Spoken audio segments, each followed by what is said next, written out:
लेकिन जब आप लाते हैं यानी बीजेपी इसे लाती है तो अजीज खान साहब को की पार्टी में उनके नेताओं को और सांसदों को लगता है ये मुस्लिम विरोधी है, ये 24 की तैयारी है, ये लाने का मकसद सिर्फ ये है कि बड़े बड़े स्लोगन गाओ लेकिन लाओ कुछ मत। अजीज खान साहब, आपके नेता तो खुलकर बोल रहे हैं, आप मानेंगे नहीं। हाँ देखिए सुचेता जी, 2-3 बड़ी अहम बात है, मैंने बड़ी गंभीरता से बात को सुनी, बड़ा अहम मुद्दा है, आज जो चर्चा हो। ठीक है, पहली बात तो हम लोग ये समझ ले कि यूसीसी से ना किसी हिंदू को फायदा है ना किसी मुसलमान को फायदा है। पहली बात, अभी इन्होंने तमाम तरीके के संविधान की बात कही और संविधान में मोटा मोटा मैं जान लूं कि ये डायरेक्टिव प्रिंसिपल में आया है आर्टिकल 44 के सेक्शन 4 में, और उसमें ये बाबा साहब ने संविधान में खुले तौर पे लिखा है कि इसे लागू करने का प्रयास किया जाए। बीजेपी ने अब तक इसे लागू करने के लिए कौन सा प्रयास किया, कौन सा सर्वदलीय बैठक बुलाया, कंप्लीट करने दीजिए मुझे आप। हाँ बिल्कुल बोलिए। सर्वदलीय बैठक बुलाया, सर्वधर्म, क्योंकि ये मुल्क बहुत खूबसूरत है, ये गुलदस्ता है, बहुत सारे धर्म के लोग रहते हैं, तो सर्वधर्म बैठक को बुलाया। आखिर इन्होंने राय मशवरा किससे लिया? क्या ये तानाशाही है कि कुछ भी लागू कर दो? एक बात। दूसरी बात, ये लागू का मकसद नहीं, नीयत ठीक नहीं है। अगर नीयत ठीक होती, आज जो तमाम समस्याएं देश में है, सब सारी चीजें मैंने हल कर दी, यूसीसी बना हुआ है। भाई इन्होंने 2 करोड़ नौकरी जो हर साल वादा किया वो दे दिया, जो उत्तर प्रदेश में वादा किया था वो दे दिया, स्मार्ट सिटी बना दिया, नहीं दिया। आज ये यूनिफॉर्मिटी की बात करते हैं। अजीज खान साहब, अगर नियत ठीक है तो साथ मिलेगा आपका।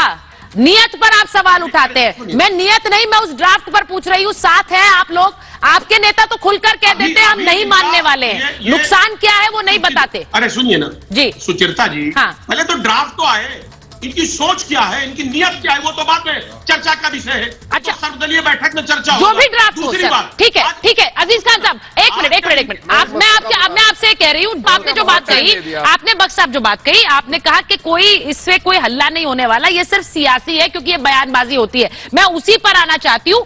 एक बार जरा एक बड़ी खबर भी बताऊंगी, लेकिन पहले बताइए मुझे जरा अजीज खान साहब, वो कह रहे हैं ये सिर्फ सियासी बयानबाजी है।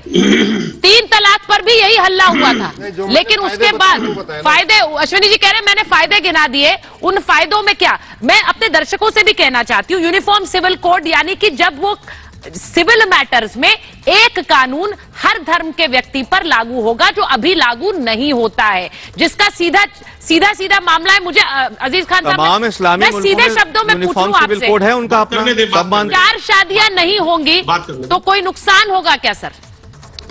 देखिए सुचेता जी, 2-3 सवाल है। आप ये 4 शादी, अब हालांकि मेरा मुद्दा नहीं है, मैं तो पार्टी का स्टैंड रखूंगा। हाँ, कितने सारे मुसलमान स्क्रीन पे हैं, कितने लोगों ने 4 शादी की है, जरा बताइए। ये नैरेटिव सेट किया जा रहा। पहली बात तो सीधे बोलिए ना, बैन होना चाहिए, सीधे बोलिए बैन होना चाहिए। आप तो हमारा सपोर्ट कर रहे हैं, आप सीधा ये कहिए, आप सीधा ये कहिए कि होना चाहिए। ये आप लोग खुद बोलने नहीं दे रहे थे, आप तो कह रहे थे हमारे बीच में बोले ना, आप खुद बीच में बोल रहे हैं। अजीज खान साहब बोलिए, हमें कंप्लीट करने दीजिए ना। बोलिए। अश्विनी जी ने कहा इसमें मुस्लिम महिलाओं का बहुत फायदा है। निश्चित तौर पे आप हमदर्द हैं, हम मानते हैं इस बात को।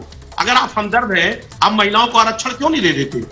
तमाम मुद्दे हैं, आज हमारी बहनें तमाम परेशान है, तमाम तरीके की दिक्कतों में है, मुसलमानों को तमाम दिक्कत है, उनको आरक्षण में क्यों नहीं देते? आप उनको शामिल क्यों नहीं करते? उनको नौकरियों में शामिल क्यों नहीं करते? वो काम आप नहीं करेंगे। आप वो काम करेंगे कि जहां पर विभेद पैदा हो, कम्युनलाइजेशन हो, जहां दिक्कत पैदा हो। एक सेकंड, अरे एक मिनट, अजीज खान साहब, मेरा सवाल ये है, समानता में भेद कहाँ है? जब समानता की बात हो रही है तो भेद कहाँ है? अश्विनी जी और आप भी एक ही कानून का पालन करना होगा, तो मतभेद और भेद कहाँ है? भेद क्या है? हाँ, भेद ये है सुचेता जी।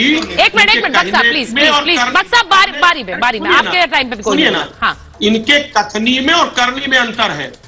हम उसी मुल्क में रहते हैं, 2023 में है, कि जहां दलित समाज अपने एक शादी विवाह में कोड़ी पे नहीं चढ़ सकता है। ये बीजेपी के राज में आप देखिए, गुजरात में एक बच्चा बाल पकड़ लेता, उसकी उंगली काट लीजिए। अच्छा, एक बार प्रेम कुमार जी के पास जाए। ये यूनिफॉर्म रिलीजियस कोड नहीं है। यूनिफॉर्मिटी की बात कर रहे हैं, ठीक है। ये यूनिफॉर्म रिलीजियस कोड नहीं है, यूनिफॉर्म सिविल कोड है, यूनिफॉर्म रिलीजियस कोड नहीं है।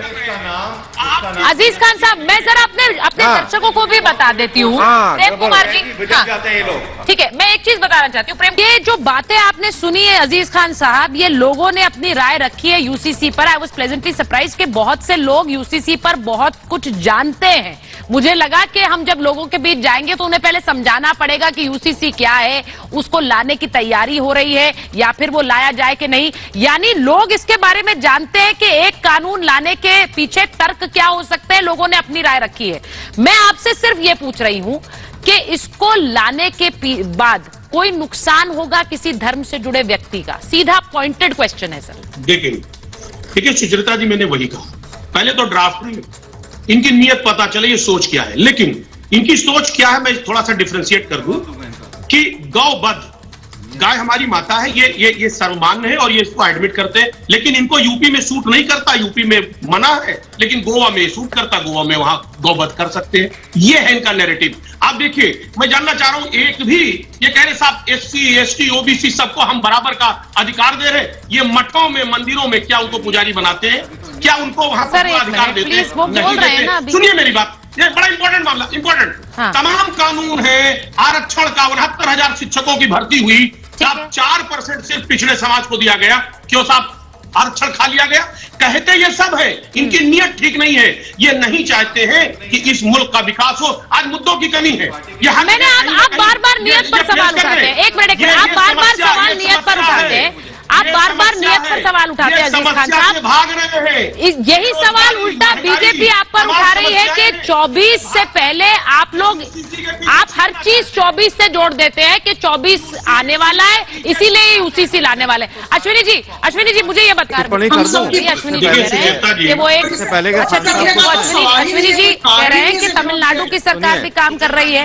अब अजीज खान साहब वो ये कह रहे हैं कि अलग अलग राज्यों में सिर्फ बीजेपी रूल स्टेट्स में नहीं। खत्म हो जाएगा। अजीज खान साहब, एक मिनट अजीज खान साहब, हमारा नंबर है, मुझे बात करने दीजिए प्लीज। बोलिए। देखिए सुचरिता जी, 2-3 बातें हैं।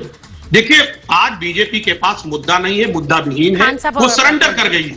अब वो यूसीसी के पीछे छिप करके वो चुनाव लड़ना चाहती है। इससे ये पता चल रहा है कि बीजेपी कहीं ना कहीं उसने हाथ कर लिया है। तो महंगाई, बेरोजगारी, तमाम बड़े बड़े मुद्दे थे।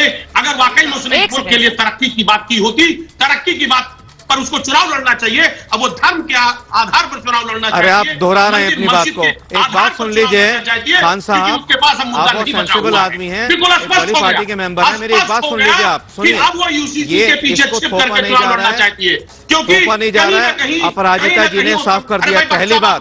और दूसरी बात सुन लीजिए, ये कहा था हमारे दोस्त ने कि अब तक क्यों नहीं लाया गया, उसकी वजह ये थी। आप दोनों एक साथ बोलेंगे तो कैसे समझ आएगा? बख्श साहब उन्हें कंप्लीट करने दीजिए, फिर बोलिए प्लीज। कंप्लीट नहीं कर रहे, कैसे अनजान है आप?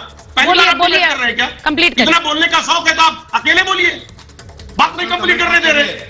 देखिए सुचरिता जी, एक बात समझिए कि जब इंसान के पास कोई हथियार नहीं होता है, जब वो काम नहीं करता है, वो विकास नहीं करता है, 9 साल 10 साल मौका मिला तो आज वो ये कर रहे हैं, यूसीसी के पीछे छिप रहे हैं। यही वजह है और कोई वजह नहीं है, वरना यूसीसी का कोई मसला नहीं था। मेरी बात सुन लीजिए, आप तो इस तरह से पेश कर रहे हैं इसको, सारे काम हो गए जैसे ये यूनिफॉर्म सिविल कोड थोपा जा रहा है, थोपा नहीं जा रहा। इंडियन लॉ कमीशन ने सबसे राय मशवरा मांगा है, उसके बाद एक ड्राफ्ट बनाया जाएगा। आपने भी ड्राफ्ट की बात की थी, वो ड्राफ्ट आप यूसीसी लेकर बैठे हैं, आप ट्रिपल तलाक लेकर के बैठे हैं, हिजाब लेकर बैठे हैं। अरे आप तरक्की की बात करिए ना देश के, आप तरक्की की बात करिए, आप एजुकेशन की बात करिए, आप बेरोजगारी की बात करिए, आप महंगाई, कोई बात नहीं करेंगे। ठीक है, बख्श साहब बोल रहे हैं।